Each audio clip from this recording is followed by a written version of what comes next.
Bonjour à tous. Cette semaine, pour la paracha de Shemini, j'aimerais vous parler d'une phrase, d'une citation qui vient des Pirkei Avot, qui vient d'un personnage qui fait un point sur sa vie, qui se dit toute ma vie j'ai grandi parmi des justes et parmi des sages, et je n'ai rien trouvé de mieux pour le corps que le silence. C'est une phrase qu'on retrouve dans les Pirkei Avot, dans les Maximes des Pères, mais qu'on retrouvera dans d'autres textes également. En français, on aura d'autres citations également. On a dans la culture populaire, on a si la parole est d'argent, le silence est d'or, etc.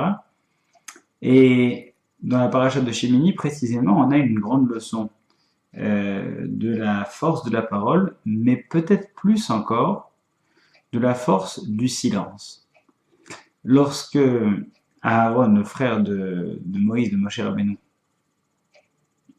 perd ses deux enfants, tragiquement, ils viennent lors de l'inauguration, la fête de l'inauguration du tabernacle, un sacrifice doit être offert et il s'approche et finalement c'est un feu qui descend du ciel et qui les consume tous les deux. Passons sur la manière dont ce passage est interprété. Ce qui est également intéressant, c'est la manière dont Aaron va réagir, leur père.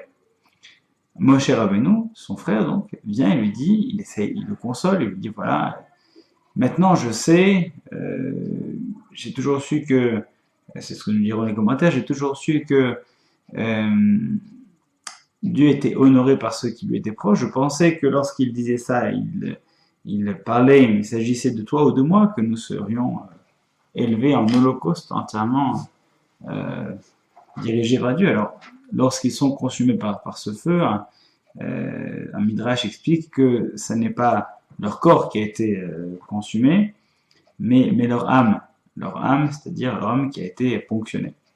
Et donc, il lui dit, moi je pensais que c'était toi et moi qui allions être choisis pour rejoindre le royaume divin, etc., pour, pour le rassurer, pour le consoler. La réponse d'Aaron est, est impressionnante, puisque la Torah nous dit, Vayidom à Aaron. Aaron s'est tu. Alors le silence peut véhiculer beaucoup d'informations. On peut dire beaucoup de choses avec des mots, mais on peut dire également beaucoup de choses avec des silences. Il peut y avoir un silence gêné, il peut y avoir un silence de... c'est le calme avant la tempête, un silence de colère, il peut y avoir un silence d'étonnement, ébahi, il peut y avoir un silence de réflexion.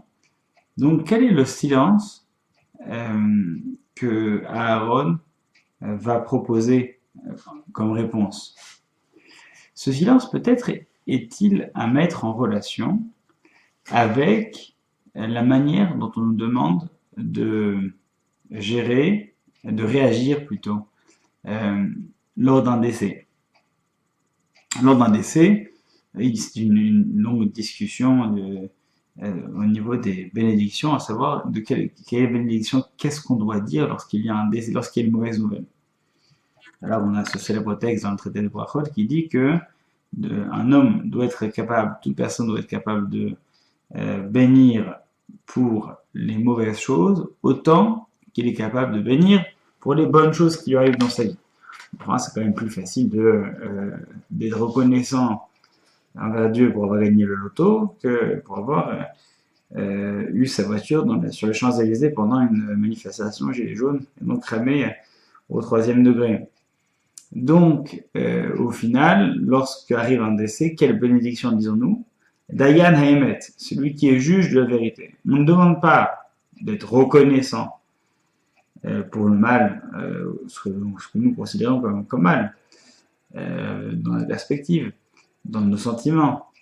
Donc, on ne demande pas d'être reconnaissant pour les mauvaises choses qui nous arrivent, mais on nous demande de faire le maximum, c'est-à-dire de savoir reconnaître que Dieu est encore là, toujours là, et que c'est lui qui agit, et c'est lui qui dirige le monde. Dayan Emet, il est le juge de la vérité. Ça veut dire que même lorsqu'on est profondément traversé par cette peine, par cette crise, on va ne pas aller jusqu'à nous demander, nous exiger de reconnaissant, mais on nous demande au moins savoir reconnaître la présence de Dieu. Eh bien, ce Vayidom Aharon, c'est une source d'inspiration, une forme d'intelligence qui est géniale. Qui est que lorsque quelque chose nous interpelle, nous questionne, nous remet en question, nous énerve, nous agace,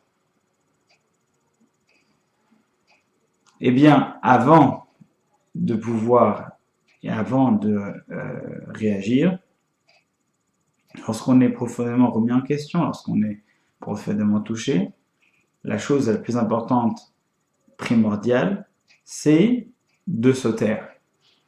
Se taire, c'est laisser le temps à l'esprit de gérer une information, de gérer un sentiment, de comprendre un ressenti. Et parler, c'est déjà commencer à noyer quelque chose. Lorsque, dans la procédure, dans le processus du deuil, tel que le perçoit le judaïsme, une personne décède, on demande à la famille, eh bien, de se séparer du reste des gens. Et vous verrez, en général, lorsqu'une personne est attirée par la peine, eh bien, vous pouvez lui dire ce que vous voulez, elle est silencieuse, parce qu'elle est un petit peu dans le flou, elle a besoin de temps pour gérer cette réalité. Et la manière dont le deuil est décomposé permet justement à ces processus d'aider la personne à surmonter la douleur et surtout aider à gérer l'information. Si une personne, juste après un décès, retourne dans la vie active, elle recommence à parler, donc elle recommence à entrer dans le bruit, eh bien, ça ne lui permet pas de comprendre la douleur, de comprendre la différence, de comprendre ce nouvel état et de pouvoir l'intégrer à sa nouvelle réalité, à sa nouvelle personnalité, identité. Alors que si il prend le temps de se taire, c'est-à-dire de faire abstraction du bruit, de supprimer le bruit, eh bien, lorsqu'il est de nouveau seul avec lui-même, seul avec ses sentiments, là, il peut recommencer à comprendre et recréer cette nouvelle réalité. Vaïdom Aharon, c'est donc cette force qui est en nous de supprimer le bruit qui nous entoure pour faire le point et comprendre qui on est à l'intérieur avant de se réinsérer à l'intérieur du bruit. Petite réflexion donc qui nous permettra dans les semaines et années à venir de célébrer la beauté et la force du silence et de nous enrichir des enseignements de la paracha de Shemini. Shabbat shalom à tous et à la semaine prochaine.